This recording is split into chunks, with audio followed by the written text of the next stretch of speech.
All right, what's going on, everybody? I'm Blitz5, and I hope you guys are doing well. And in front of me, we have the patch notes for console update 10.3.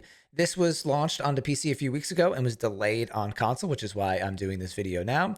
And in this update, we have a long requested feature of the weapon sound changes, which I'll be showing those weapon sounds at the end of this video. We have a long awaited bug fix that has been plaguing console for quite some time now. And we also have a new temporary game mode. So if you're interested in that, stick around for this video. I'm going to go over the entire patch notes, but I'm going to do it quickly.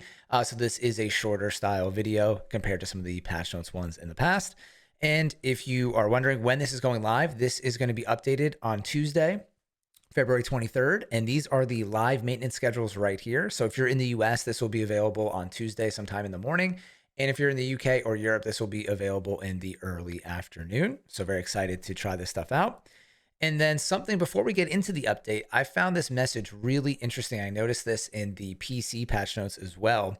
And here they talk about how the update schedule has been changed for the tournament, the PGI.S, which right now is going to be entering week 3. So if you guys haven't caught that, I highly recommend checking it out. It's been a lot of fun to watch, a global tournament with all of the, but not all, with selected PUBG teams. And then here they say, in addition, starting from the next season, it will proceed in a different manner from the previous seasons. Details will be announced through a separate notice. So I find this really interesting because it's kind of like a subliminal message here, or they're kind of hinting at something to come. And a lot of times when PUBG has done this in the past, this is how they announced at one point crossplay between PlayStation and Xbox and some other information. So this could be as small as them just changing the schedule, how many updates are maybe per quarter or per year. Maybe they're going to do less updates or more updates, like on a monthly basis. Or this could mean something so big, like the whole entire game is changing and the way that they're updating the game is going to be changing. So who knows here? This could be like a massive thing, middle of the road kind of thing, or this could be absolutely nothing at all. But usually when PUBG mentions something like this, I think it's going to be some pretty big news. And PUBG's been really quiet lately. So I think a lot of us, including myself, are hoping for some big news for update 11. And then we have the weapon sound select system, which a lot of people are excited about. Basically, you're going to have the option to go back to some of the old school sound effects. So recently, PUBG had updated the sounds for the M249, the M416, the K9, and the SKS. I've actually gotten pretty used to these. The only one that I don't love is basically the M4. I kind of don't love that one. And the original K9 sound was great. So you can go through here and decide whether you want the original or remastered. I don't know if you can go through and select the individual one. But you can go back and forth if you want to. And at the end of the video, I'm going to have the comparison so you guys can hear and kind of make an initial decision for yourself. I'm not really sure what I'm going to do. I might go back to remastered, but I guess it'll be a game time decision. And then here they've gone back and improved the lighting on Karkin. It is pretty dark in some of these buildings, so they're just kind of do some quality of life stuff. And then they've also added overcast weather, which is really nice. Quality of life fix here, they're just kicking AFK teammates that are in team deathmatch. And then here's a new feature that I don't think anyone would probably have asked for, but this is just a hilarious thing that is awesome that PUBG added. And you can now sync up with certain emotes. So this is not going to be available with all emotes, but you will be able to sync up and dance with certain emotes. And I think this is going to be really fun. I mean, emoting is such a funny part of the game. It's more of a TPP thing, even though you can emote now in FPP and see your character after you win. But stuff like this to me is pretty much harmless, and for people that enjoy it, it's really fun. And then we have some G coin changes, which I'm going to skip over because that's just in-game currency. Then we have season 10 is wrapping up. Season 10 will be ending towards the end of March, and we actually have the 4-year anniversary around March 17th for PUBG on PC. Then we have a reputation system update. This is something that PUBG has introduced recently, and I feel like this is more for players that are looking for other teammates in the in-game system, which I don't often use. I went in and looked, and I have a reputation of 3 right now, but I know a lot of people have been commenting that their reputation is low because of the harsh penalties, especially for leaving games on a map you don't want to play, and especially when you leave early in the match. So now they've changed that. So prior to boarding the plane, you will not hurt your reputation if you leave. But if you do leave anytime in a ranked match, that will hurt your reputation, which completely makes sense.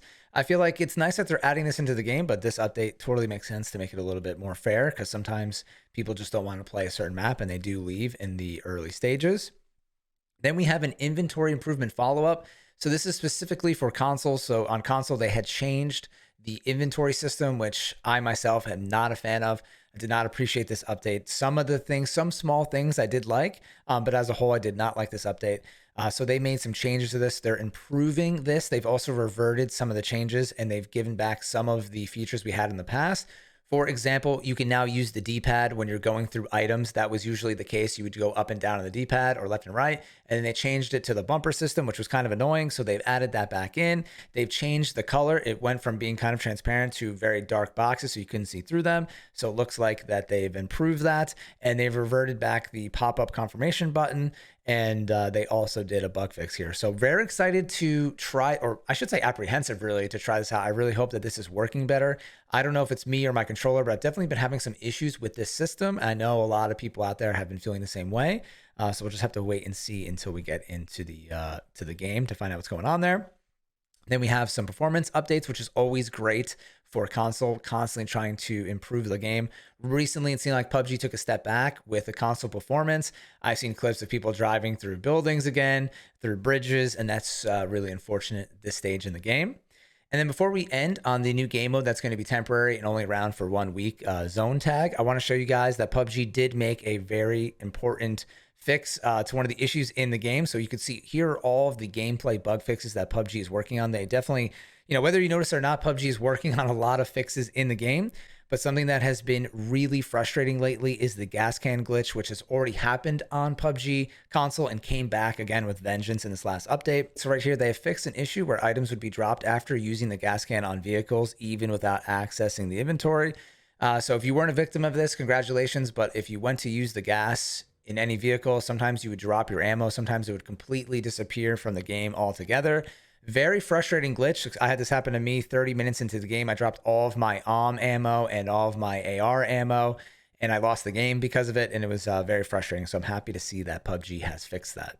And then finally here, we have the new PUBG Labs mode. Again, only going to be around for 1 week. This is Zone Tag, and it's basically PUBG's version of Keep Away. And for sake of explanation, I'm just going to read what PUBG has to say here. So in Zone Tag, players will compete to gain and keep possession of a ball that spawns into the match. From this point on, the entire blue zone will center on the player holding the ball, bathing them in a pillar of light and following them until they are knocked and the ball is dropped. All players in that squad also benefit from an unlimited boost gauge. If not held by any player, the ball will seek an eligible target nearby or begin making its way towards Pachinki in the center of the map, dragging the blue zone with it until it is picked up again. This mode is meant to be fast and furious, so land vehicles will spawn at every possible point on the map and are invulnerable to weapon damage and tire puncture. So the vehicles are indestructible and provide players with unlimited ammunition while inside. Your gun will still have capacity and require a reload when empty, but reloading it will not consume your ammo stockpile. So when you're in the car defending your teammates that are driving around with the ball, you'll be able to shoot as much as you can. You still have to reload and all that stuff, but you will essentially have unlimited ammo. So I find this mode really, really interesting. Something important to note here is that once phase 6 of the game begins, the ball will disappear and the circle location will be set. From this point on, zone settings will be like any other match, and squads will have to battle it out to be the last one standing. So I was really hoping for a second here that this was going to be like Oddball in Halo, where the longer you held the ball would determine the winner, the people to hold the ball the longest. But really, this is just Keep Away until Zone 6, and then the game will play out. But I did see some amazing footage of people doing some roadblocks, some driving around with so many cars shooting at each other. And because the cars are indestructible, it led to some really funny moments, and basically the cars are really OP. So this is going to be a great time for people who just want to drive around, shoot from the cars, and have a good time. So I really hope you guys will check this out, especially when it launches, and especially because it's only going to be around for 1 week. I will definitely be playing this on stream. If you don't get time to play yourself, I'll definitely be posting a video of Zone Tag on my channel and be playing it live on stream at twitch.tv/blitz5 and friends. And then to end the video, we have some new skins to be purchased. We have the Little Red Riding Hood and Valentine Day skins. Very cool outfits here. I'm definitely going to be grabbing this wolf skin. I think a lot of people are going to be getting it as well. And then to officially end the video, I'll be playing the sounds of the remastered audio. So we got the M4, the M249, the K9, and the SKS. I hope you guys enjoyed the video, and if you found it useful, please consider dropping a like and subscribing to my channel for more future video game related videos and everything PUBG. So as always, thank you all for watching. I'm Blitz5, and peace out.